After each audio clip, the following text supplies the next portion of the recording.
বর্তমানে হক কথা বললে বিপদ আছে না নাই? আপনারা জানেন বাংলাদেশের একজন যুবক উসমান হাদি, নাম কি? সবাই বলেন আরো জোরে। এই উসমান হাদি আওয়ামী লীগ, বিএনপি, জাতীয় জামাত, যত কুতকুতি দল আছে একজনেরও ছাড় দেয় না, ঠিক কিনা জোরে কর। কিন্তু ক্ষমতার লোভী মানুষেরা তাদের ডিস্টার্ব হবে বলে মায়ের কোল খালি করে দিছে, ঠিক কিনা জোরে কর, আরো জোরে। যুবকদেরকে বলবো, আমরা খুলনার শহরের ওয়াদা করতে হবে, প্রত্যেকে এক একজন ওসমান হাদি হতে হবে, কোরআনের পক্ষে লড়াই করে জীবন দিতে হবে। কারা কারা রাজি হাত তুলে একবার দেখাতে হবে। রাজি আছেন? ওসমান হাদি তুমি মরণি, শহীদ হয়েছ তুমি এটাই জানি, ঠিক কিনা? ওসমান হাদি তুমি মরণি, শহীদ হয়েছ তুমি এটাই জানি। আর তো কবু হবে না দেখা, দেখা হবে জান্নাত ফুল বাগানে, ঠিক কিনা জোরে কর। অপেক্ষা করো জান্নাতে তুমি, সিঁড়ি বেয়ে আসবো আমি।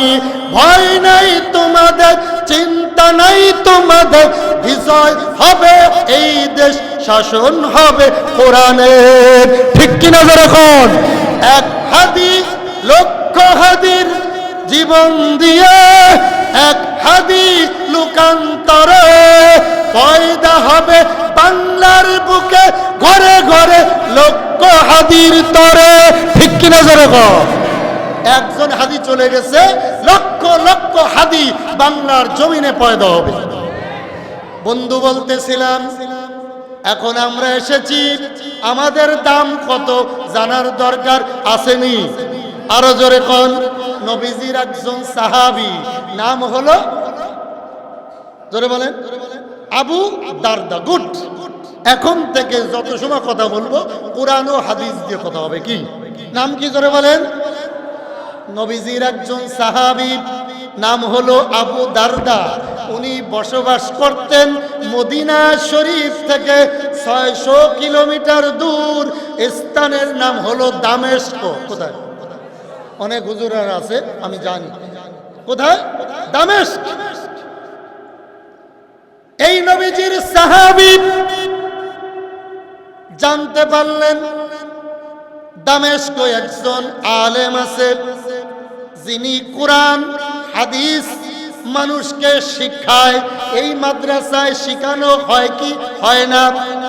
আমার নবীজি বলেন, তলাবুল ইলমি ফারিদাতুন আলা কুল্লি মুসলিমিনা ওয়াল মুসলিমাত। প্রত্যেক নর এবং নারী, তামাম পৃথিবীর মানুষের জন্য এলেম শিক্ষা করা ফরজ। জোরে বলেন, জোরে বলেন। নাম্বার 2, ছাত্ররাস। খায়রুকুম মান তাআল্লামাল কুরআনা ওয়া আল্লামাহু।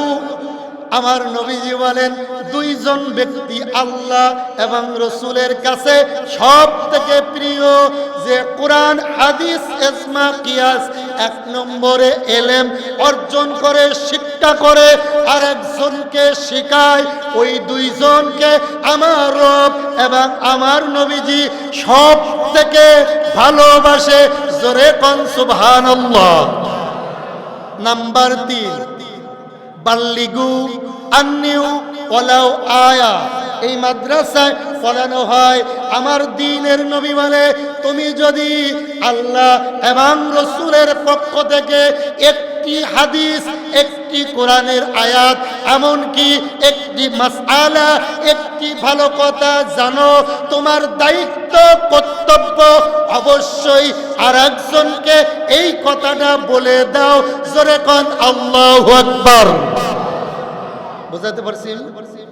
এবার নবীজির সাহাবী আবু দারদা রাদিয়াল্লাহু তাআলা মদিনা থেকে 600 কিলোমিটার দূর, কত আরো জোরে। আপনি এসেছেন 1 কিলোমিটার 2 কিলোমিটার, আমি এসেছি কুমিল্লা দাউদকান্দি গরিপুর থেকে, এখানে এসেছি বেশিতে বেশি হলে 400 কিলোমিটার দূর, ঠিক কিনা জোরে কোন? আমি ওই দিন দেখলাম মাগুরা গেলাম, ভুলা চরপেশন থেকে আমি গুগলে চার্জ দিয়ে দেখলাম 442 কিলোমিটার থেকে মাগুরা এতটুক তফাত।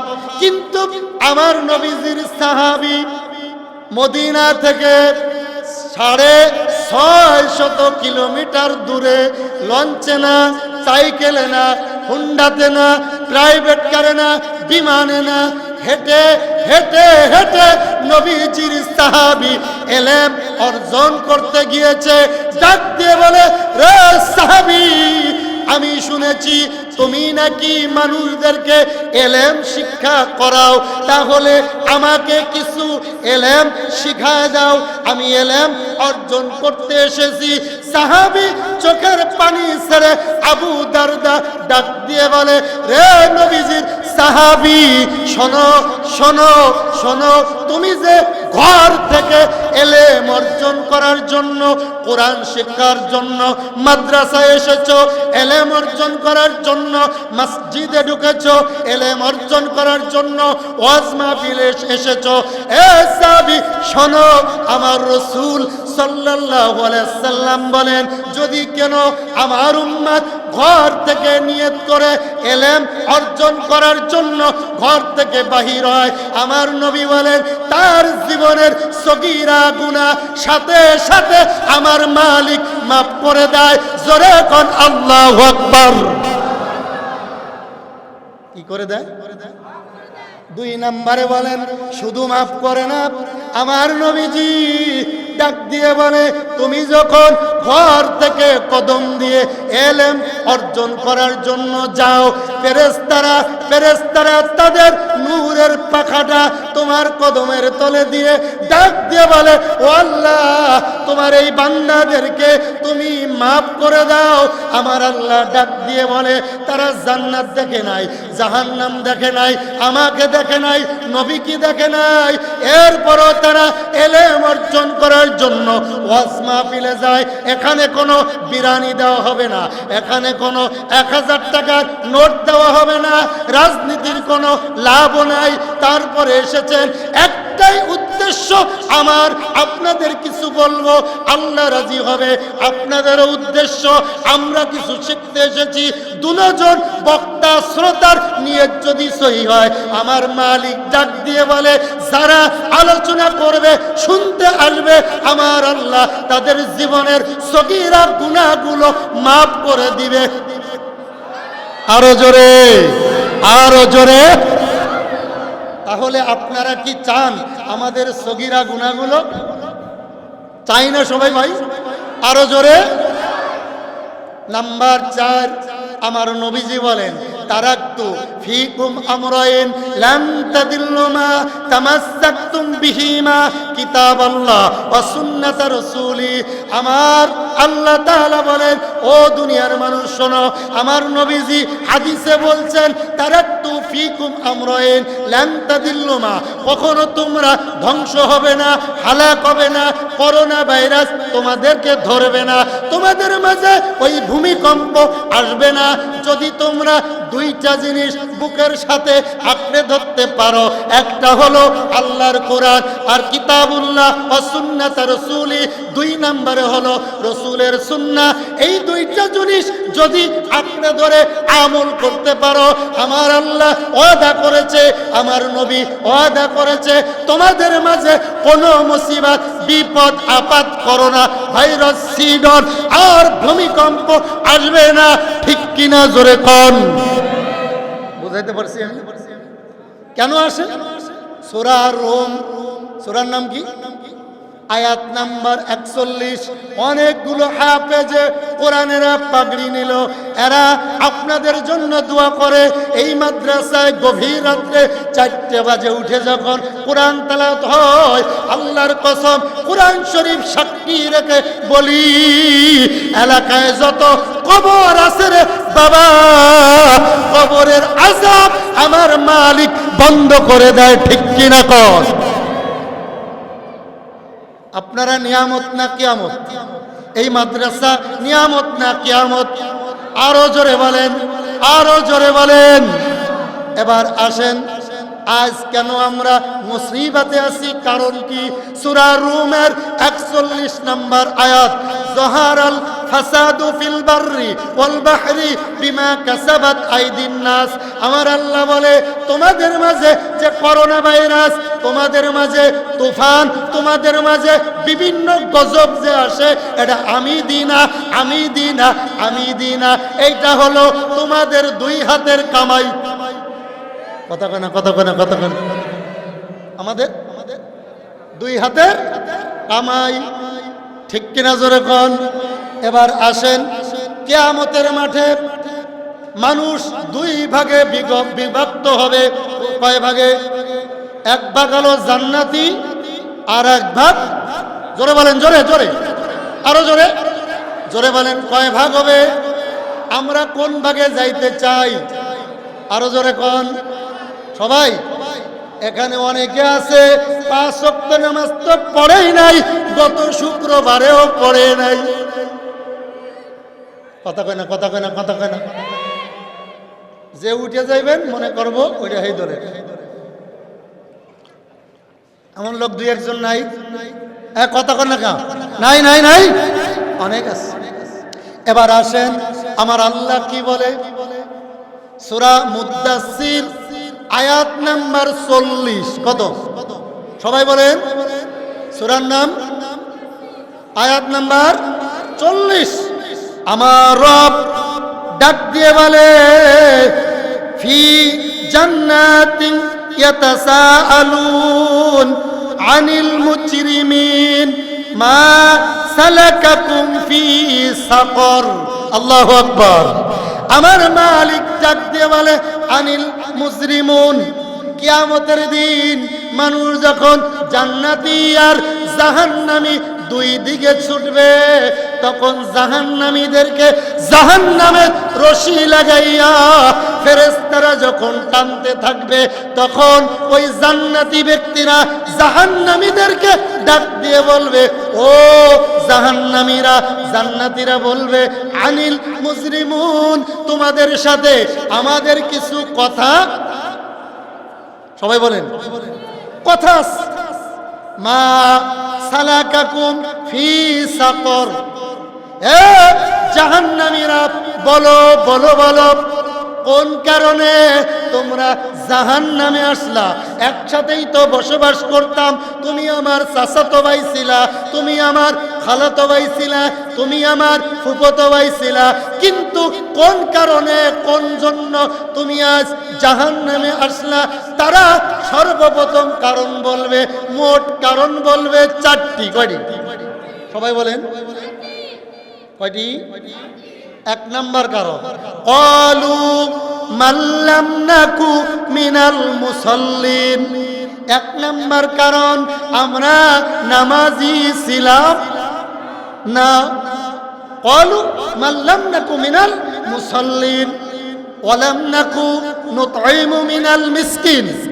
2 নম্বরে, আমরা মিসকিনদেরকে খানা দিতাম না। ওয়াকুন্না নাখুদু মাআল খায়দিন। 3 নম্বরে, আমাদের একটা খারাপ অভ্যাস ছিল, আমরা নিজেরাই তো নামাজি ছিলাম না, নিজেরাই তো রোজা করতাম না, নিজেরাই তো ভালো কাজ করতাম না, শুধু সুদ খাইতাম, ঘুষ খাইতাম, খারাপ কাজ করতাম। কিন্তু ক্বালু লাম নাকু মিনাল মুসাল্লিন ওয়া লাম নাকু নুতঈমু মিনাল মিসকিন ওয়া কুন্না নাখুদু মাআল খায়দিন। আমাদের একটা খারাপ অভ্যাস ছিল, আমরা মানুষের বিরুদ্ধে শুধু গীবত বলতাম। এমন মুসলমান খুলনা শহরে আছে না নাই? আরো জোরে। 4 নাম্বার ওয়াকুন্না নুকাদ্দিবু বিয়াউমুদ্দিন, আর আমরা বলতাম মরে গেলে পচে যাব, কি এর আবার জাহান্নাম, কি এর আবার কিয়ামত, এগুলো বলতাম। আমরা সাত দোকানে বসে পাকনা পাকনা কথা বলতাম, আলেমদের কথা মানতাম না। এই 4টা কারণে আমরা জাহান্নামে আসছি। জোরে কন নাউজুবিল্লাহ। তাহলে 1 নম্বরে কি? নামাজ। তাহলে বলেন নামাজ পড়বেন না ছাড়বেন? 2 নম্বরে এতিম মিসকিনকে ভালোবাসবেন কি বাসবেন না? 3 নম্বরে গীবাত করবেন কি করবেন না? আমরা আজ থেকে গীবাত। 4 নম্বরে আমরা কিয়ামত আছে না নাই? আমানতু বিল্লাহি ওয়া মালাইকাতিহি ওয়া কুতুবিহি ওয়া রাসূলিহি ওয়াল ইয়াউমিল আখিরি ওয়াল কদরি খায়রিহি ওয়াশ শাররিহি মিনাল্লাহি তাআলা ওয়াল বা'সি বাদাল মাউত। এগুলোর উপরে বিশ্বাস করা ঈমানের লক্ষণ, ঠিক কিনা জোরে কর। বিশ্বাস আছে না নাই? আরো জোরে।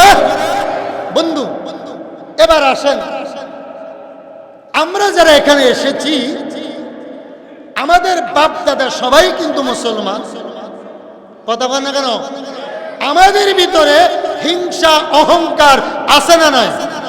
আরো জোরে। কি পরিমাণে দেখেন, আমি অনেক জায়গায় বলি, উনি মনে করেন হাজী সাহেব মানুষ, কি সাহেব মনে করেন, হজ করছে কিনা জানি না, উনি হাজী সাহেব, মারহাবা হজ করছে, হাজী সাহেব মানুষ। ওনার ভাই মনে করেন মারা গেছে, ছোট ভাই। ওনার একটা ভাতিজা আছে, ওই ভাতিজা এসএসসি পরীক্ষা দেবে, দাখিল পরীক্ষা দেবে, দাওরায় হাদিস পরীক্ষা দিবে। ওনার কাছে দোয়া চাওয়ার জন্য ডাক দিয়ে বলে, চাচা জ্যাঠা কাকা যাই কিছু হোক, আগামী দিন আমার পরীক্ষা, আমার জন্য একটু দোয়া। আপনারা কি বলবেন? যে ঠিক আছে বাবা, ভালো করে পরীক্ষা দাও, নকল টকল করো না, দোয়া করে যাই, এ কথা বলবেন কি বলবেন না? জোরে বলে। কিন্তু হাজী সাহেবের অনেক হিংসা। হাজী সাহেব ডাক দিয়ে বলে, রে ভাতিজা, পরীক্ষা দিয়ে লাভ নাই, তুই পাস করতি না। কথা কয় না? এমন হিংসুটে আছে না নাই? ভাতিজা খুশি না বেজা? আরো জোরে। ভাতিজা ডাক দিয়ে বলে, রে চাচা, কি বললেন? আমার তো বাপ নাই, আমি এতিম, কেন আপনি আমারে এই কথা বললেন? ভাতিজার চোখে পানি নিয়ে দৌড় দিছে, কোন রকম পরীক্ষা দিছে, কোন রকম ওই দিন পরীক্ষা দিছে। পরের দিন থেকে রাত জেগে ইচ্ছা মতো পড়াশুনো করে পরীক্ষা দিছে। কিছুদিন পরে রেজাল্ট আউট হইছে, গোল্ডেন এ প্লাস। আলহামদুলিল্লাহ। কোন এবার 5 কেজি কুমিল্লা থেকে রসমালাই নিয়ে চাচার কাছে ডাক দিয়ে কয়, চাচা পরীক্ষা দিয়েছিলাম, গোল্ডেন এ প্লাস হিসেবে পাস করেছি।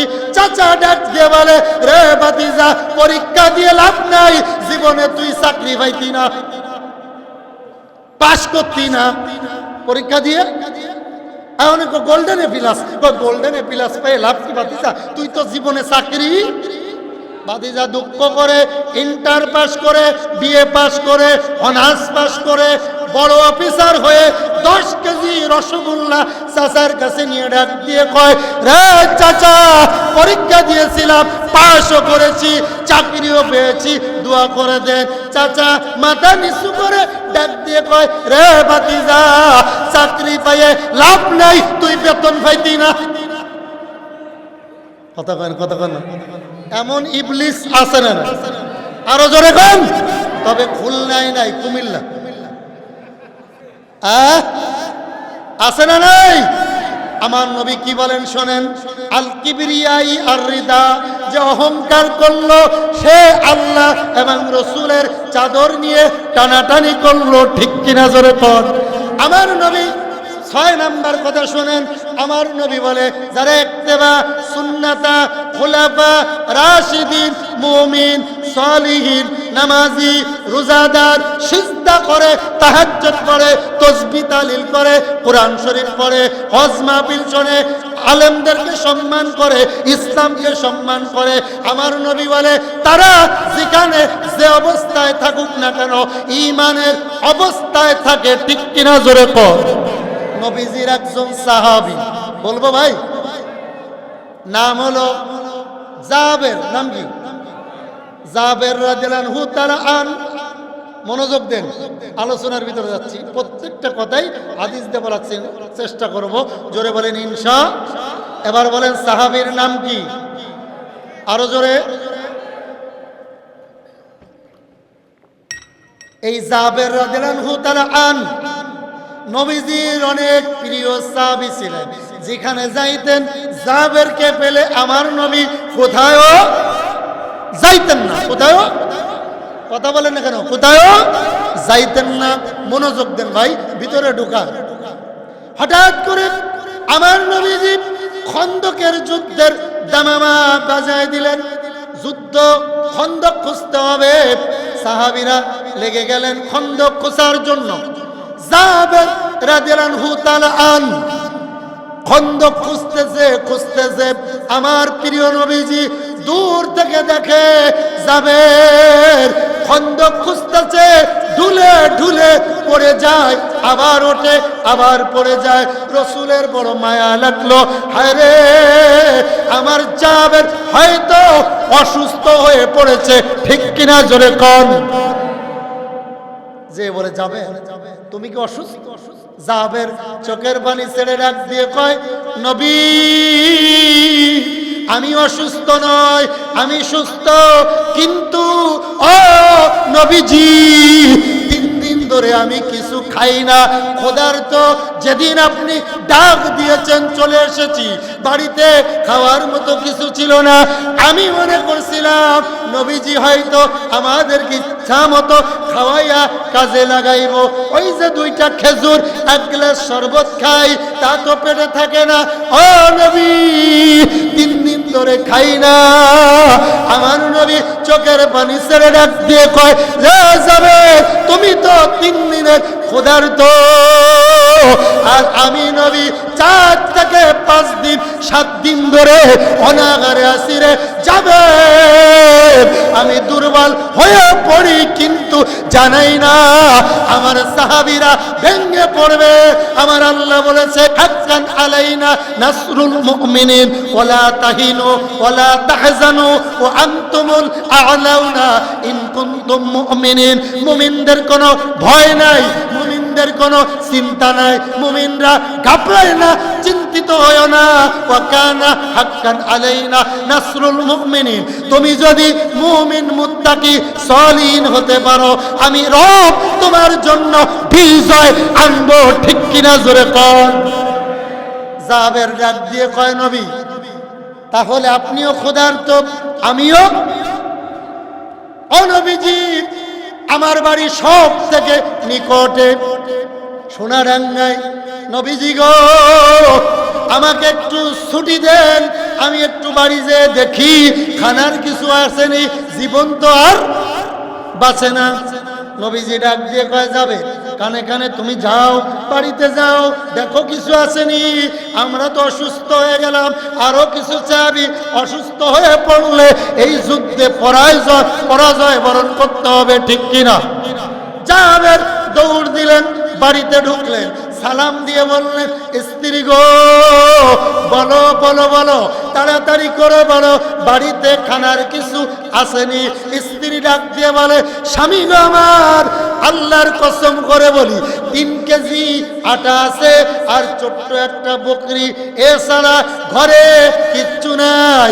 জাবের আল্লাহু আকবার বলে, বিসমিল্লাহি আল্লাহু আকবার বলে বকরিটা জবাই করে দিলেন, গোস্ত তৈরি করে দিলেন, আর বললেন রুটি তৈরি করো, গোস্ত ভুনা করো। আমার নবীজি বড় ক্ষুধার্ত, নবীজি সহ 10-12 জন বাছাই করে আমার বাড়িতে দাওয়াত করব। এভাবে পাকশাক শুরু হয়ে গেল। জাবের খুশিতে দৌড়াইতেছে। আপনারা বলেন, এই খবর আমার মালিক জানে কি জানে না? আরো জোরে জানে না? দলিল শোনেন, ওহুয়া মাআকুম আইনা মা কুনতুম। আমার মালিক বলে, হে দুনিয়ার মানুষ শোনো শোনো শোনো, ওই তোমার অন্তরের খবর তো দূরের কথা, পায়খানার ভিতরে যে ছোট্ট ছোট্ট পোকাটা হাতে, ওই পোকাটার খবর আমি মালিক জানি। জোরে কোন আল্লাহু আকবার। এই কথা যদি কোন মুমিনের অন্তরে থাকতো, এই দেশে উসমান হাদি মারা যায় না, চুরি হয় না, ডাকাতি হয় না, খারাপ কাজ হয় না, মসজিদের জুতা চুরি হয় না। ঠিক কিনা জোরে কও মুসলমান? বন্ধু, গভীর মনোযোগ দিতে হবে। এবার জাবের দৌড় দিছে। আমার আল্লাহর নবী বলেন, ইন্নামাল আমালু বিন্নিয়াত। নিয়াত যদি সহি হয়, কাজ যদি সেই অনুযায়ী হয়, আমার রব ওই কাজের ভিতরে রহমত, বরকত, নিয়ামত ভরপুর দিয়ে দেয়। ঠিক কিনা জোরে কর। বন্ধু, গভীর মনোযোগ। এবার জাবের চলে আসলেন, নবীজিকে ডাক দিয়ে বলে, হুজুর আমার বাড়িতে খানার ব্যবস্থা তৈরি হচ্ছে। এখন মনে করেন 11টা 12টা বাজে, জুহুরের টাইমে আমার বাড়িতে খানার ব্যবস্থা। 5 কেজি গোস্ত, 3 কেজি আটার রুটি। সাহাবীদের এমন ক্ষুধা, আগের মানুষ তো আমার মনে হয় 5 জনে খাইয়ে শেষ করতে পারবে। ঠিক কিনা জোরে কর। মুরব্বীরা ভালো করে বুঝবেন, আজ থেকে 20 বছর আগে এখানে অনেক মুরব্বী বিভিন্ন জায়গায় হাল চাষ করত, কাজ করত, গাতায় 10 জন 20 জন এক বাড়িতে। খানা যখন আনতো 3টা বাজে, এমন ক্ষুধা, আরো কাজের শরীর। লোকটা ভাত এনে রাখছে, তরকারি আনতে গেছে, ওই লোকটা এসে দেখে ক্ষুধার্ত ব্যক্তিরা ভাত খেয়ে ফেলছে। কথা কোনে কথা, ভাত রেখে গেছে, তরকারি আনতে এসে দেখে কি নাই, আরো জোরে ভাত নাই।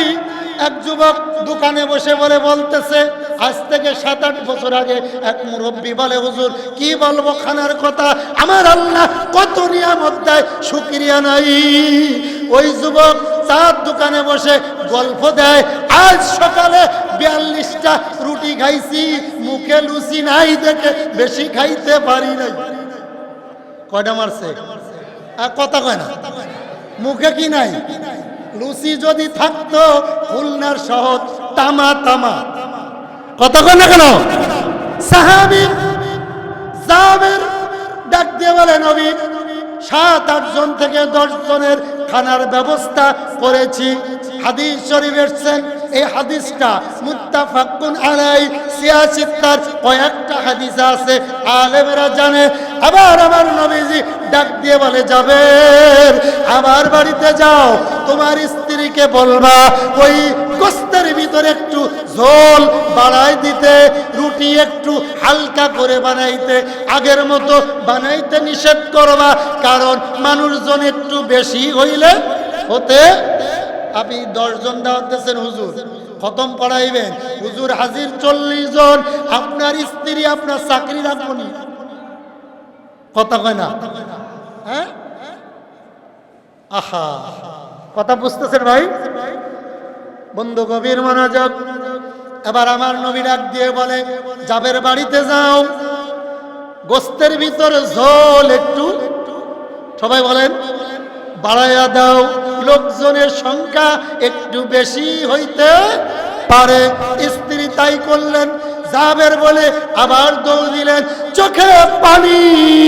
হায়রে, কয়েকজন সাহাবী যদি আমার বাড়িতে আসে, কেউ যদি বাদ পড়ে যায়, দুঃখ যদি করে, কিয়ামতের দিন যদি আসামি হয়ে যায়, আমি জাবের উপায় নাই। ঠিক কিনা জোরে কোন?